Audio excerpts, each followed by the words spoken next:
Hello दोस्तों, मैं अभी मिश्रा कॉमर्स 2.0 न्यू वर्जन में आप सबका स्वागत करता हूं। आज हम लोग लेकर के आए हैं कैपिटल एंड रेवेन्यू ट्रांजैक्शन का चौथा लेक्चर। क्योंकि इसके पहले 3 लेक्चर्स हो चुके हैं जिसमें हम लोगों ने देखा था कैपिटल एंड रेवेन्यू ट्रांजैक्शंस के बारे में। और पिछले 3 लेक्चर्स में हम लोगों ने कैपिटल रिसिप्ट के बारे में पढ़ लिया है। कैपिटल रिसिप्ट के बारे में पढ़ लिया है, सॉरी रिसिप्ट कह रहे हैं, एक्सपेंडिचर्स के बारे में हम लोगों ने पढ़ लिया है। और उसमें कैपिटल एक्सपेंडिचर के साथ साथ रिवेन्यू एक्सपेंडिचर और इन दोनों से मिल करके एक तीसरा एक्सपेंडिचर बना था जिसे हम लोगों ने डेफर्ड रिवेन्यू एक्सपेंडिचर का नाम दिया था, वो भी हम लोगों ने पढ़ लिया था। तो ये पिछले 3 लेक्चरों में ये 3 टॉपिक हमारे हो चुके हैं। पहला पहला हो चुका है कैपिटल एक्सपेंडिचर, दूसरा हो चुका है हमारा रिवेन्यू एक्सपेंडिचर और तीसरा डेफर्ड रेवेन्यू एक्सपेंडिचर। ये तीनों हम लोगों ने पढ़ लिया है, यानी एक्सपेंडिचर साइड हमारा पूरी तरह से कंप्लीट हो चुका है। और अब हम लोग पढ़ने वाले हैं रिसिप्ट्स के बारे में। ठीक है ना। रिसिप्ट्स के बारे में अब हम लोग पढ़ने वाले हैं, जिसमें सबसे पहले हम लोग टॉपिक पढ़ेंगे कैपिटल रिसिप्ट के बारे में और फिर उसके बाद पढ़ेंगे रिवेन्यू रिसिप्ट के बारे में। तो आइए जानते हैं कैपिटल रिसिप्ट क्या होता है, हेडिंग बनाते हैं। अगर पिछले 3 लेक्चर्स आप नहीं देखे हैं तो सबसे पहले आप ये तीनों लेक्चर्स को अच्छे से देख लें। तीनों लेक्चर्स को अच्छे से देख लें और फिर आ जाते हैं आज के करंट लेक्चर पे, जिसका नाम है जिसका नाम है रिसिप्ट। और रिसिप्ट में सबसे पहला हम लोग कौन सा पढ़ेंगे? Capital receipt. हिंदी में इसको बोले तो हिंदी में बोल सकते हैं पूंजीगत प्राप्तियां। पूंजीगत प्राप्तियां। ठीक है। तो आइए जानते हैं पूंजीगत प्राप्तियां क्या होती हैं इनके बारे में। ठीक है। पूंजीगत प्राप्तियों के बारे में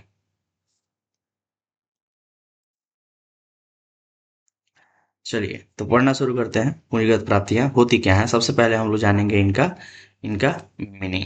सबसे पहले हम लोग जानेंगे इनका meaning.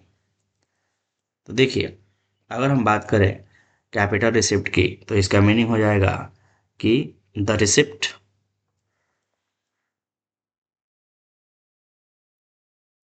The receipt which arises out of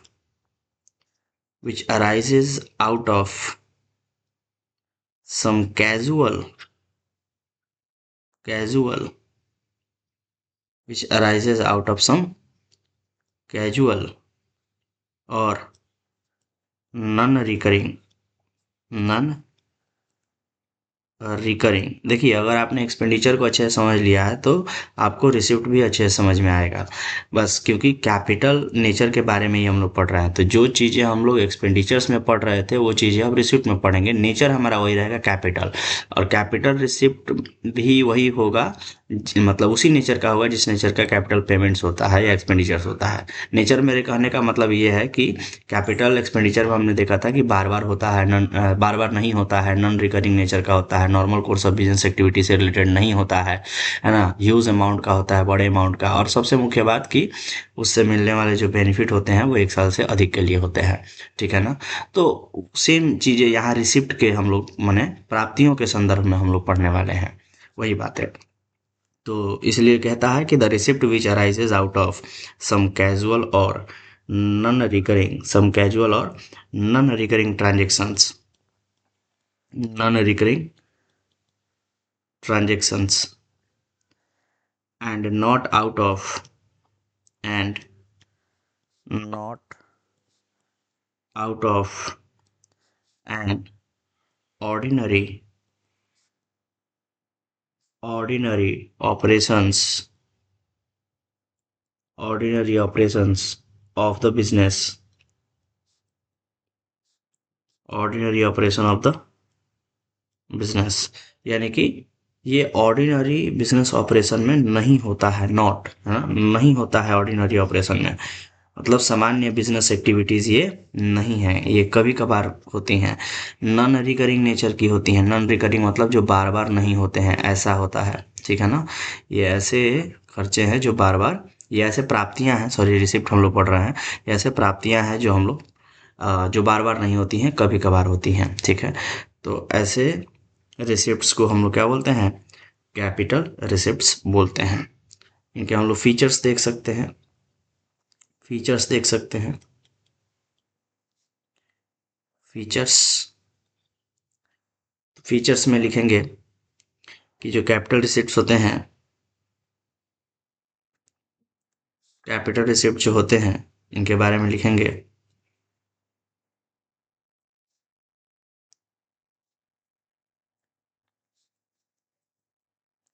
capital receipts are not obtained, are not obtained in course of, in course of normal business activity, normal business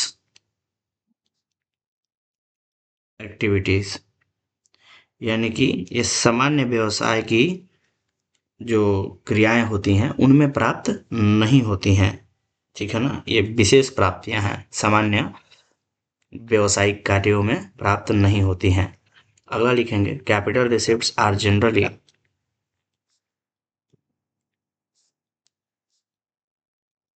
capital receipts are generally, capital receipts are generally of non-recurring, non-recurring nature, यानी जो capital receipts होते हैं वो non recurring nature के होते हैं, बार बार नहीं मिलते हैं, कभी कभार मिलते हैं, ठीक है ना। तीसरा हो जाएगा capital receipts are, capital receipts are shown in liability side of balance sheet, यानी ये बैलेंस शीट के लायबिलिटी साइड में दिखते हैं, क्योंकि कैपिटल रिसिप्ट जब मिलता है हमें तो वो एक तरह से लायबिलिटी क्रिएट करता है बिजनेस के ऊपर, और इसलिए ये बैलेंस शीट लायबिलिटी साइड में दिखता है। एग्जाम्पल में हम लोग देखेंगे तो क्लियर हो जाएगा कि क्यों बैलेंस शीट लायबिलिटी साइड में दिखता है, ठीक है ना। चलिए चौथा नंबर लिखेंगे हम लोग capital receipts are meant for,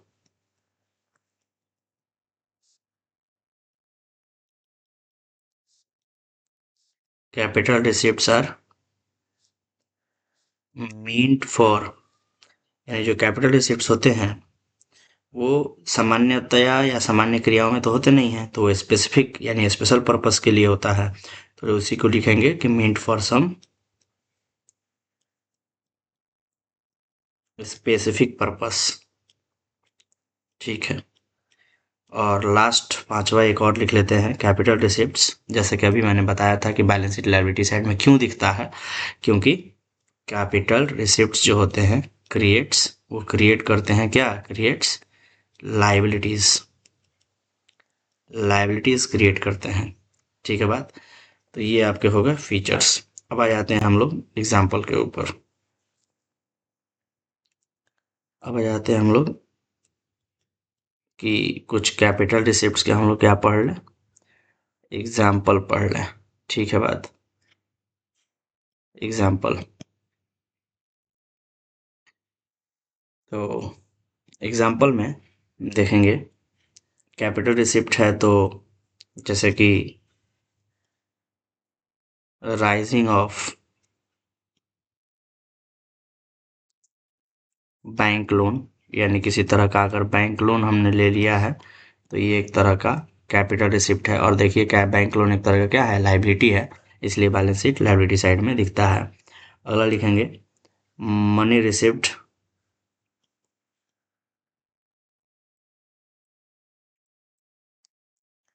money receipt from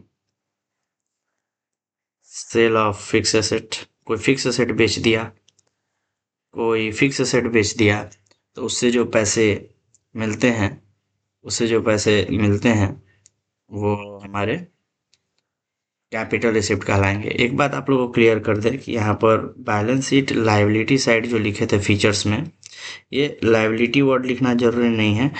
यहाँ पर आप ये कह सकते हैं कि इंक्रीजेज द लायबिलिटी, यानी कि लायबिलिटी को इंक्रीज करता है, इंक्रीजेज द लायबिलिटी, या फिर डिक्रीजेज द एसेट, यानी दोनों हो सकता है। तो अगर आप इन दोनों चीज़ों को मिलाइएगा, दोनों चीज़ों को मिलाइएगा, अगर आप इन दोनों चीज़ों को मिलाइएगा कि या तो लायबिलिटी को बढ़ाता है या एसेट को घटाता है, अगर इन दोनों चीज़ों को मिलाइएगा तो केवल लायबिलिटी लिखना ठीक नहीं होगा। तो इसलिए आप लोग क्या कर सकते हैं, कैपिटल रिसिप्ट्स आर सोन इन के बाद, यहाँ के बाद सीधे आप क्या लिख सकते हैं, सोन इन बैलेंस शीट, ऐसे लिख सकते हैं, सोन इन बैलेंस शीट।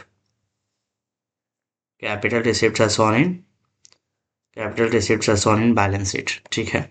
सीधे यह लिख सकते हैं, क्योंकि जरूरी नहीं कि लायबिलिटी ही केवल लायबिलिटी साइड में दिखेगा, क्योंकि एसेट्स को भी क्या करता है, ये एसेट्स को भी घटाता है। जैसे कि आप देख सकते हैं कि कोई एसेट बेचा, एग्जांपल में हमने देखा कि एसेट बेचा तो उससे मिलने वाले जो पैसे हैं वो आपको दिखेंगे कहाँ पर, कैपिटल रिसिप्ट कहलाएंगे। और वो नॉर्मली एसेट कम हुआ है तो balance sheet asset side minus होगा। अगला एग्जांपल हम लोग लिख सकते हैं कि लाइफ, कोई एनपीओ टाइप का अगर कोई ऑर्गेनाइजेशन है तो उसमें लाइफ मेंबरशिप फी या लीगेसी, इस तरह के आइटम जब मिलते हैं, लाइफ मेंबरशिप देख सकते हैं कि लंबे समय के लिए है, लाइफ मेंबरशिप फी रिसिप्ट, तो ये आपका कैपिटल नेचर का कहलाएगा, कैपिटल नेचर का, ठीक है ना। अच्छा, ये फिक्स एसेट को भी बेचा गया है, फिक्स एसेट को भी, तो फिक्स एसेट भी तो हमेशा बिकता नहीं है, कभी कभार हम लोग बेचते हैं, कई सालों में कभी एक बार बेचते हैं फिक्स एसेट, तो इसलिए भी ये कैपिटल रिसिप्ट कहलाएगा। Capital receipt non recurring nature का होता है, इस बात का ध्यान रखना है। नॉन रिकरिंग नेचर का मतलब हमेशा नहीं होता है, बल्कि कभी कभार होता है, ठीक है ना। चलिए, उसी तरह से लाइफ मेंबरशिप यानी जीवन भर के लिए मेंबरशिप मिल गया अगर, तो ये भी हमेशा नहीं होता है, कभी कभार होता है, एक दो केसेस में कभी देखने को मिलता है। Life membership fee, legacy receipt, legacy माने वसीयत, वसीयत हमेशा तो मिलता नहीं है, तो लीगेसी भी अगर रिसीव हो रहा है तो वो भी एक तरह का क्या हो गया, कैपिटल नेचर का, कैपिटल नेचर का आपका कहलाएगा क्या, कैपिटल नेचर का रिसिप्ट कहलाएगा, ठीक है बात। और भी चीज़ें आप देख सकते हैं, जैसे कि एग्जांपल में और भी चीज़ें देख सकते हैं, receipts receipts of proceeds of an LIC policy. मान लीजिए LIC कंप्लीट हो रहा है कई सालों के बाद, होता है ना, 10 साल 15 साल 20 साल के लिए LIC होता है, तो मान लीजिए वो 10 साल 15 साल या 20 साल जितने समय के लिए भी LIC हुआ था, वो टर्म जो है, वो समय जो है कंप्लीट हो रहा है, तो कंप्लीट हो रहा है तो LIC की पूरी पॉलिसी का अमाउंट मिलेगा, है ना, मिलेगा, तो वो भी एक तरह का क्या कहलाएगा, कैपिटल रिसिप्ट कहलाएगा। ऑन मैच्योरिटी, वो मैच्योरिटी पर मिलता है, ठीक है ना, मैच्योरिटी। इस तरीके के आइटम्स आप कह सकते हैं। एक और एग्जांपल लिख दीजिए, receipts from sale of intangible assets. कोई आपके पास इंटेंजिबल एसेट भी है, जैसे कि technical know how, patent, copyright, trademark, कुछ भी है, उनको आपने बेचा तो वो भी क्या कहलाएगा, वो भी एक तरह का कैपिटल रिसिप्ट कहलाएगा, ठीक है ना, कैपिटल रिसिप्ट कहलाएगा।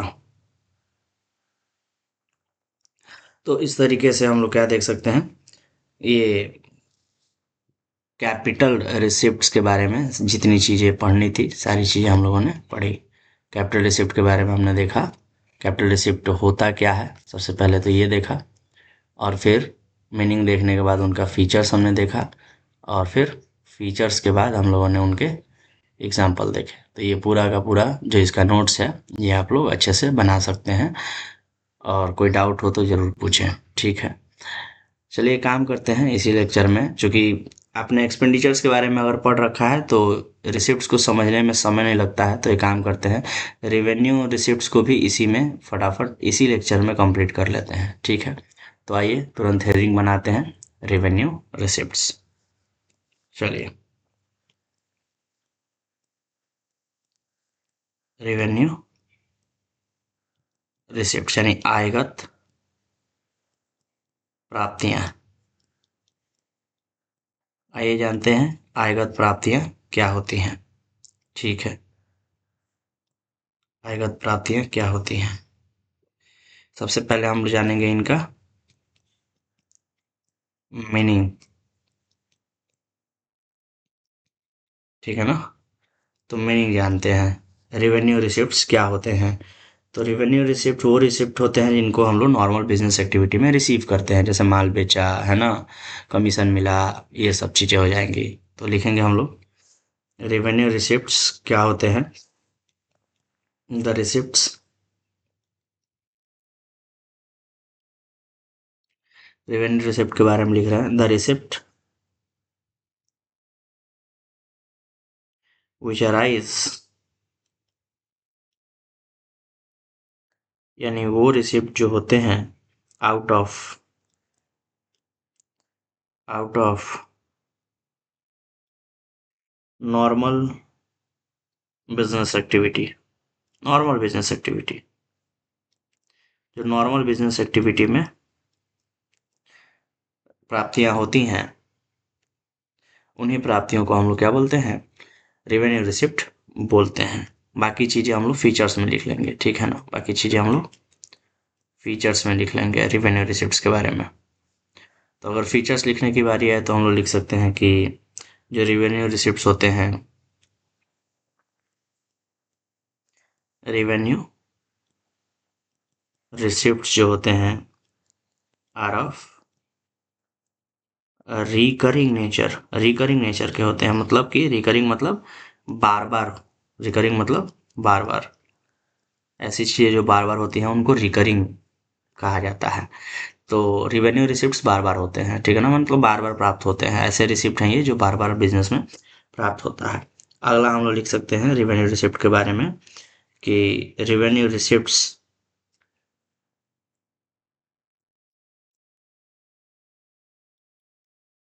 Are the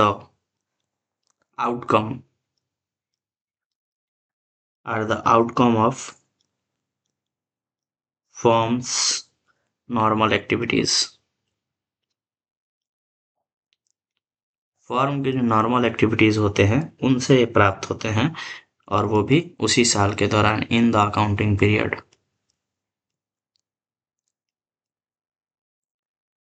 in the accounting period, ठीक है, उसी अकाउंटिंग पीरियड में प्राप्त होते हैं जिस अकाउंटिंग पीरियड में हम लोग बिजनेस कर रहे हैं। ठीक है, फॉर्म्स का जो फॉर्म का नॉर्मल एक्टिविटी है, नॉर्मल एक्टिविटी, ठीक है ना, नॉर्मल एक्टिविटी में प्राप्त हो रहा है।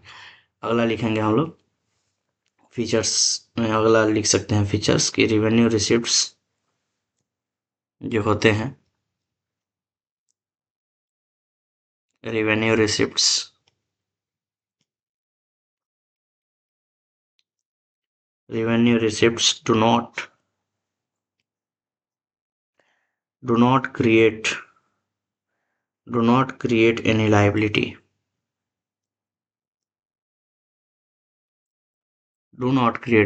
रेवेन्यू रिसिप्ट किसी तरह के लाइबिलिटी क्रिएट नहीं करते हैं। ये तो बिजनेस के नॉर्मल इनकम माने जाते हैं, ठीक है ना, और इनकम लाइबिलिटी क्रिएट नहीं करते हैं।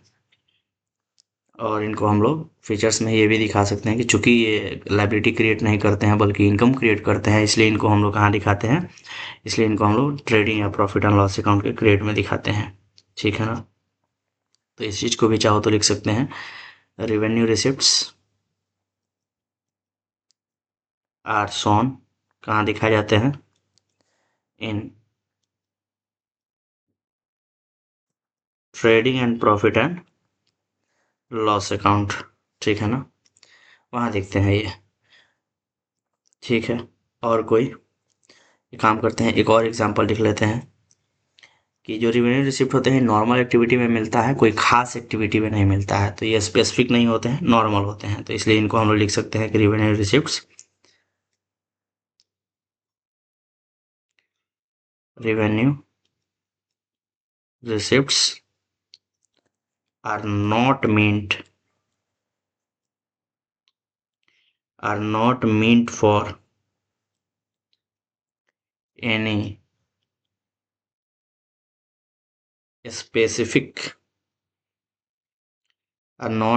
फॉर एनी स्पेसिफिक पर्पस, किसी भी तरह के स्पेसिफिक पर्पस में ये हमें नहीं मिलते हैं, नॉर्मल बिजनेस एक्टिविटी में ये हमें मिल जाता है, जनरल पर्पस, है ना, जनरल पर्पस में मिलते हैं ये, स्पेसिफिक पर्पस में नहीं। बट यहाँ चाहो तो लिख सकते हो, but received, but received in general purpose, general purpose में हमें ये मिलते हैं, ठीक है। तो ये होते हैं हमारे रेवेन्यू रिसिप्ट्स के फीचर्स। एग्जाम्पल चाहो तो लिखा जा सकता है बड़ा ही सिंपल तरीके से। बिजनेस के नॉर्मल एक्टिविटी क्या क्या हो सकते हैं आप खुद सोच सकते हैं एग्जाम्पल में, जैसे कि सेल ऑफ गुड्स,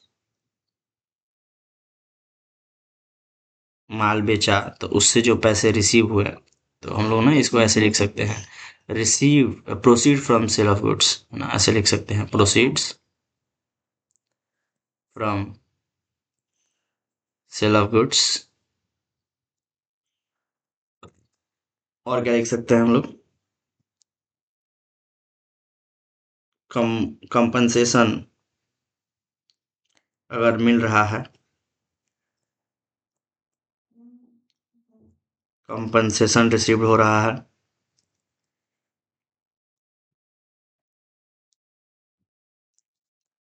कंपनसेशन अगर रिसीव हो रहा है फॉर लॉस ऑफ प्रॉफिट, तो फिर वो कहलाएगा हमारा रेवेन्यू रिसिप्ट। अगर इनकम रिसीव हो रहा है, इनकम फ्रॉम वेस्टिंग एसेट्स,